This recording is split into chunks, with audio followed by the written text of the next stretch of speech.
Hallelujah. Praise God. Good day, friends and lovers of the scripture. My name is God's Gift T. Muke, the CEO of Mashon Minds Arena and the vision bearer of Flaming Stars Youth Ministries International. I would like you to join me as we do exegesis on the scriptures from Genesis to Malachi in a bid to equip fellow believers and ministers of the gospel, on the teachings of the scriptures. Amen and amen. So help believers and ministers of the gospel to be part of this teaching by liking and sharing my weekly broadcast on this topic, understanding the scripture, both on Facebook and on YouTube. Amen and amen. You can also punch the notification button for daily updates or weekly updates on this teaching series, because we're going to be on a series. Amen and amen. So today we'll be dealing with part 1, understanding the scriptures, part 1. Amen and amen. So let's go. Understanding the scriptures, part 1. Let's begin from 2 Timothy chapter 3 verse 16. Let's begin from there. Praise God. Amen and amen. 2 Timothy chapter 3 verse 16. 2 Timothy chapter 3 verse 16. He said, all scriptures are given by inspiration of God, and it is profitable for doctrine, for reproof, for correction, for instruction in righteousness. See, verse 17 now says, that the man of God may be perfect, thoroughly furnished unto all good works. Amen and amen. He said, all scriptures are given by inspiration of God, and it is profitable for doctrine. As at the time, Brother Paul made this statement in 2 Timothy. Now, the book 2 Timothy was not yet added to the canon. Canon is a theological term used for the list of books in the Bible. So as at this time, 2 Timothy was not yet added to the canon. Amen and amen. So what does it mean, or what was he referring to when he said all scriptures? He was not referring to the entire Bible. Rather, he was referring to the Old Testament writing from Genesis to Malachi. So he said, all scriptures, referring to the Old Testament, are given by inspiration of God, and it is profitable for doctrine. So Paul was talking about the Old Testament. He said it's profitable for doctrine. Now, the word profitable, is the Greek word ophilimos. Okay.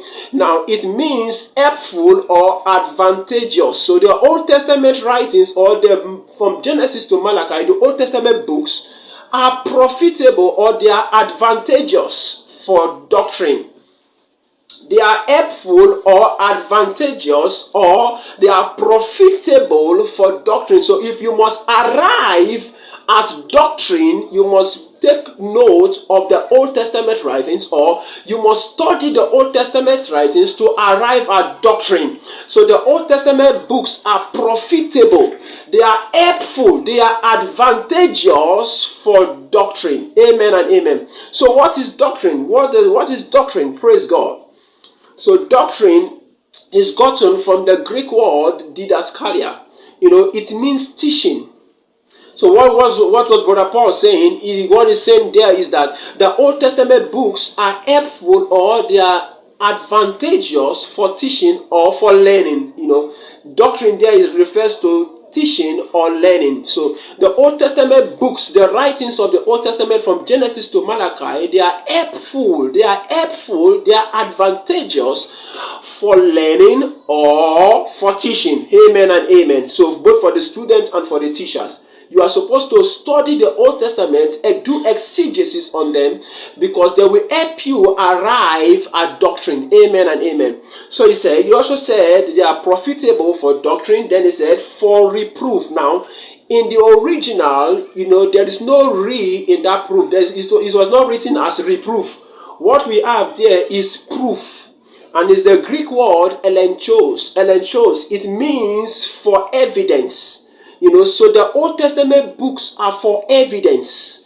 They gives us evidence of Jesus. Okay, they are for evidence. Okay, so they are helpful for doctrine, for evidence. So reproof there is not like rebuke. No, they are for proof. They are for evidence. Amen and amen. So then he also said, He also said for instruction. Okay, he also said for instruction.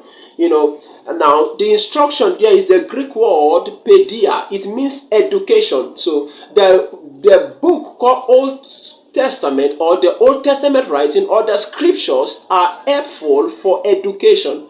They are advantageous for education. Praise God. Education in righteousness. Amen and amen. So this is the focus of the scriptures.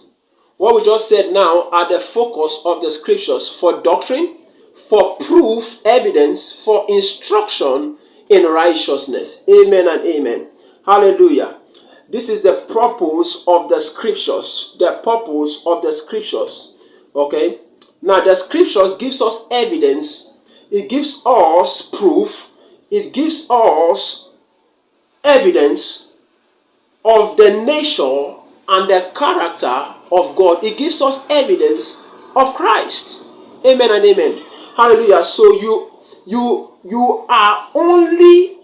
have studied the scriptures if where you arrive at is Christ. If you have not arrived at doctrine, the doctrine of Christ, which is the teaching of Christ, you have not studied the scriptures. Okay, so when you study the scriptures very well, what you arrive at is doctrine. You arrive at doctrine. You arrive at Christ, the teaching of Christ. Amen and amen. So the scriptures was not given for motivational talk. When people study the scriptures, they are either looking for motivations or they are looking for standards for righteousness. They look for the laws. They look for the laws, thou shalt not, looking for standard for righteousness. But what we just saw now, that the scriptures are not provided for that. They are not given for that. There is a purpose for the scripture. It was given as evidence, for teaching, for learning. So you have to look into the scripture. What are the evidences in the scriptures that I need to find out? That's why we want to do exegesis on the scripture to find evidence about Christ. Amen and amen. Are you still there? Praise God. So let's look at John chapter 5 verse 39. John chapter 5 verse 39. Amen and amen. John chapter 5 verse 39. John 5 39. Thank you, Lord. Thank you, Lord. He says, search the scriptures, for in them ye think ye have eternal life, and they are they which testify of me. So the scriptures are not for motivational talks, neither does the writings of the scriptures give eternal life. No, take note, the scriptures does not give eternal life, rather they are the testimony of Jesus. They testify of the one who gives eternal life. The scriptures gives us a testimony. The scriptures gives us a testimony. So the scriptures are not for motivation.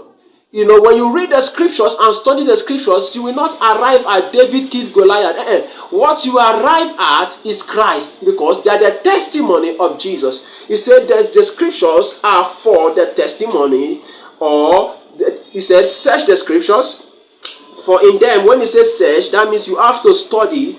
For in them ye think ye have eternal life, but they are they which testify of me. Praise God. So the scriptures testify of Jesus. So a good student of the scripture, when you study the scripture very well, what you arrive at is the testimony of Jesus, or what you arrive at, or your destination will be Christ, or your destination will be Jesus, or your destination will be the testimony of Jesus' death, burial, and resurrection. Praise God. Amen and amen. Let's look at something quickly. Luke chapter 24. Praise God.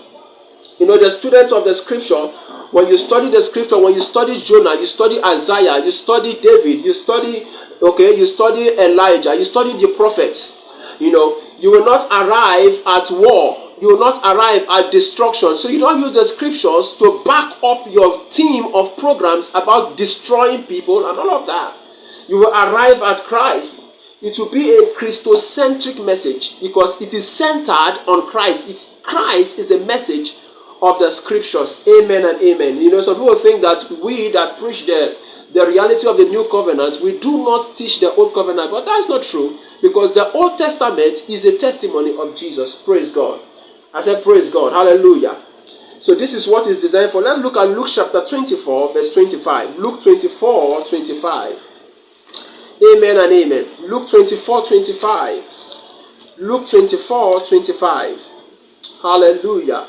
He said, then he said to them, O fools and slow of heart to believe all that the prophet have spoken. Listen, minor prophet, major prophet, they spoke about something. To believe all that the prophet has spoken. So the message of the scripture is what? What did the prophet speak about? Praise God. He said, look at it now, verse 26. He said, ought not Christ to have suffered these things and to enter into his glory? So the message of the prophet was Christ, the suffering of Christ, and the glory that should follow. That was the message of the prophet in the scriptures. That was their message, the suffering of Christ and the glory that should follow. So any other activity they carried out that is not centered on this message was their emotions or their flesh in action, because he says search the scripture. In other words, when you are doing exegesis or when you are searching the scriptures, you will find out that there are points where the prophet acted on their own emotions. Remember, these are men like passions, okay? These are men like us with like passions. They feel what we feel, they feel hungry, they have weaknesses, So there are times where their emotions came to play. For instance, when Elijah used fire to kill people, the fire did not come from God because he was angry and he used this authority. We are going to do a study on that later on in other parts. We're going to see where the fire came from. So that is not the center focus for this edition. Praise God. So we are look at what Jesus said to them. He said, "O fools and slow of heart to believe all that the prophets have spoken." So what was the message of the prophets? Minor prophets, major prophets, from Isaiah, Moses, Elijah, Zephaniah, Obadiah, Zechariah. What were their messages? And all the major and minor prophets, he said, ought not Christ. Ought not Christ. Now remember, he met these guys on their way to Emmaus, and they were discussing Jesus, about Jesus, to Jesus telling him how that a good man was killed. They were lamenting of their pain and their frustrations. So they were complaining about what the dissatisfaction of the death of Jesus. So Jesus at the point had to speak up and call them fools because they did not understand the message of the prophet. They didn't know what the prophet was speaking about. They listened to the prophet, they believed the prophet, but never believed on the messages. They never understood the message of the prophet. So he said, ought not Christ. So the message of the prophet is Christ, his glory, the sufferings of Christ, and the glory that should follow. Somebody say a better amen. Look at verse 27. And beginning at Moses. Oh, praise God, praise God, praise God. Beginning at Moses. Talking about the 5 books of Moses from Genesis. Okay, Genesis, Exodus, Leviticus, Deuteronomy, and all of that. So he was talking about, he said, beginning at Moses. Look at now. Beginning at Moses and all the prophets, he expounded unto them in all the scriptures the things concerning himself. He expounded from look at it, let's look at it again, so interesting, glory to God. He said, and beginning at Moses and all the prophets, look at it, say all the prophets, he expanded unto them the things concerning, he expanded unto them in all the scriptures the things concerning himself. So the things that did not concern him, he jettisoned it, he left it, he removed it. He only talked on the things that concern himself, because there were times when the prophet acted by emotion. So he had to talk on only the things that concern himself. And he is the message. So what did he do with the scriptures? He preached himself. What did Jesus do with the scriptures? He preached himself. So he is the message of the scripture. Christ is the message of the scriptures. If you study the scriptures and you have not found Christ, you have not studied the scriptures. So you see, so he preached about himself. That was what he preached in the scriptures about himself, the things concerning himself. Look at now. If you notice very well, take note. In the New Testament, you will not find David killed Goliath. Take note, the Old Testament is a mystery. The New Testament is the revelation of the mystery. The Old Testament is coded, the New Testament is a decoder. The Old Testament is a shadow. The New Testament is their image. Okay? The Old Testament is a mystery. The New Testament is a revelation of the mystery. Amen and amen. So you see, now in the New Testament, you will not see David kill Goliath. What you will see is David's message about God's salvation plan. What David has to say about God's salvation plan. Amen and amen. Now notice, the Pharisees and the Sadducees, they knew the scriptures, they have read the scriptures back to back. They have read the scriptures cover to cover. They have it by heart. But yet Jesus called them fools. Why? Because they did not know the one of whom the scripture spoke about. So he called them fools and slow of heart. Because they did not understood the message. They never knew the one of whom the scripture spoke about. So Jesus called them fools. Okay? It was a waste of time. All the time they spent reading the scripture, it was a waste of time because they never arrived at the message. They never knew the one of whom the scripture spoke about. Amen and amen. So in your study of the Old Testament, you must look for Christ. Christ is the center focus of the Old Testament. It was Christ hidden in a mystery. The Old Testament is Christ in a mystery. The Old Testament is Christ covered up in types and shadows. We're going to go in deep into that in the next edition. Praise God. So the Old Testament is the testimony of Jesus. It's not for motivational talk.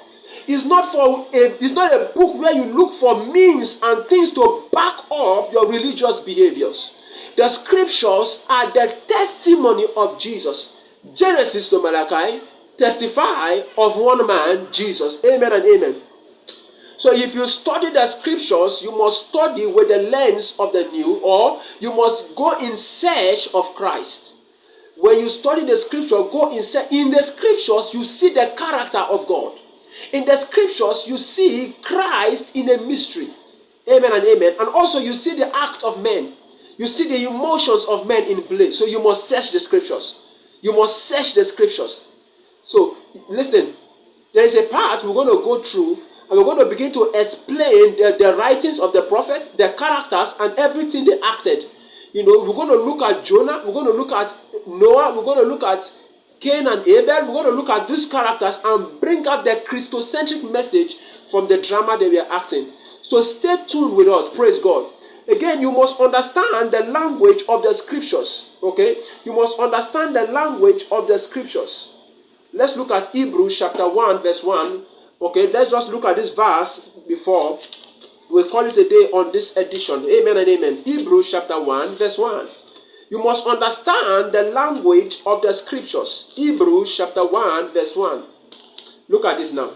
Hebrews 1, verse 1. God, who at sundry times and in diverse manners spake in time past unto the fathers by the prophet, as in these last days spoken unto us by his Son, whom he had appointed heir of all things, by whom also he made the worlds. Praise God.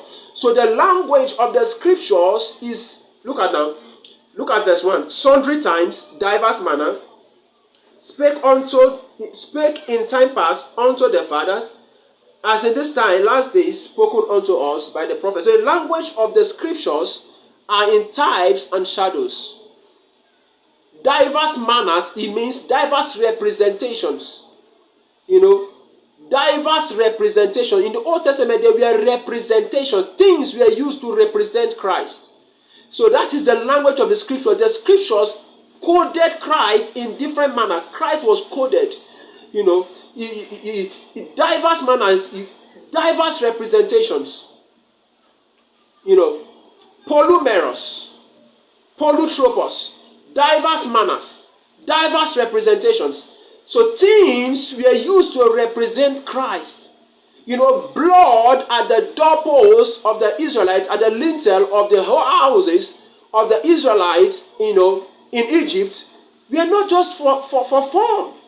They were symbolic. The ark that Noah built was symbolic, diverse representations. So the Old Testament were filled of representation. Things were used to represent Christ. That's why you don't read the Old Testament like a literature book. You just read the words, you just read, and you just read like a literature book, and you don't understand what it's centered on. So things were used, diverse representations, diverse manners, polutropos, polumeros. This is the language of the scriptures, Old Testament. So there were types and shadows. So we're going to go deep into this, but for now, let's end here. But I would like you to understand that the scriptures, or the Old Testament books called scriptures, have a message. They were centered, or the scriptures is centered on Christ. Christ is the message of the scriptures. So until you study the scriptures and look for Christ, until you arrive at doctrine, the doctrine of who? The doctrine of Christ, you have not studied the scripture. All scriptures are given by inspiration of God, profitable for doctrine. They are helpful for you to arrive at the teaching of Christ, the doctrine of Christ. He said, "Oh fools, and slow of heart to understand all that the prophet has said, ought not Christ." So Christ is the message of the prophet. So thank you very much for watching today's broadcast. We're going to see again next week. We're going to go deep into the scriptures. I'm going to pick up characters and events, things that were used to represent Christ. It's going to be an exciting time. And we're going to do this for, I don't know how long, but we're going to do it for a long time. We want to explain from Genesis to Malachi. We're going to look at Adam and Eve. Did they really eat apple? Can apple be the reason why they lose, the relationship they had with God? What could be the problem? Could it have been apple? So we're going to do exegesis on Adam, Noah, Cain and Abel, Jonah, just name them. We're going to open up these scriptures so that we can have clear understanding, so that the man of God will be well furnished, will be edified, will be equipped to preach the scriptures. You don't take the scriptures and preach it out of context. So there is a reason why the scripture was designed. They say for proof, as in for evidence, for instruction in righteousness. So these are the things the scripture was designed for. You say all scriptures are given by inspiration of God, profitable for doctrine, for proof, for evidence. Amen and amen. Thank you very much for watching. Remember to like and share, and also punch the notification button so you can get updates on the next one. Thank you very much for watching. Free to dance and sing, amen. Free to lift my hands and worship. Lord, I'm free. Lord, I'm free. I'm free to dance and sing, free to lift my hands and worship. Lord, I'm free. Lord.